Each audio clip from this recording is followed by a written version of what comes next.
গাজীপুরে আগুনের ঘটনায় আহত ফায়ার সার্ভিস কর্মীদের সর্বোচ্চ চিকিৎসা দেয়া হচ্ছে বলে জানিয়েছেন স্বরাষ্ট্র উপদেষ্টা অবসরপ্রাপ্ত লেফটেন্যান্ট জেনারেল মোহাম্মদ জাহাঙ্গীর আলম চৌধুরী। সেই সাথে তাদের চিকিৎসায় আরও কোনো সহযোগিতা লাগলে তাও সরকার দেবে বলে জানিয়েছেন তিনি। সকালে ঢাকা মেডিকেল কলেজ হাসপাতালের জাতীয় বার্ন ও প্লাস্টিক সার্জারি ইনস্টিটিউটে দগ্ধদের দেখতে গিয়ে তিনি এই আশ্বাস দেন। উপদেষ্টা বলেন, পুরান ঢাকায় যখন কেমিক্যাল দুর্ঘটনা ঘটে এরপর সেই গোডাউনগুলো মুন্সিগঞ্জের দিকে নিয়ে যাওয়া হয়েছে। টঙ্গীর ঘটনাটি দুর্ভাগ্যজনক জানিয়ে উপদেষ্টা বলেন, সরকারের পক্ষ থেকে সর্বোচ্চ চেষ্টা করা হবে। সোমবার বিকেলে গাজীপুরের টঙ্গী এলাকার সাহারা সুপার মার্কেট সংলগ্ন একটি রাসায়নিকের গুদামে অগ্নিকাণ্ড ঘটে।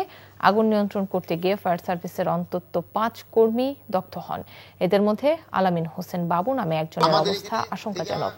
যত ধরনের সাপোর্ট এবং সহযোগিতা এই হসপিটালকে দেওয়া দরকার হবে আমাদের তরফ থেকে এটা দেওয়া হবে, ফায়ার ব্রিগেড এবং আমাদের স্বরাষ্ট্র মন্ত্রণালয় থেকে এবং সরকারের তরফ থেকে। বান্ডেল থাকলে প্রতি সেনমানিতে টাকা বাঁচবে। বিকাশ সেনমানি বান্ডেল কিনে জিতুন প্রতি লেনদেনে।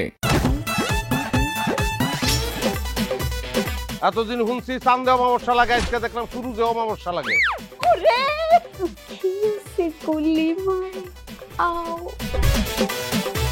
আপনার নামটা?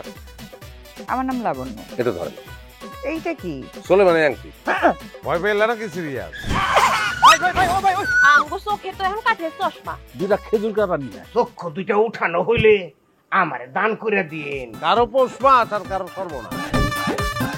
নাই রে নাই, আমার বাপে নাই। এই হারামজাদা, হাতে কি গ্রামের মাসে তোর আটকা জলিল কর।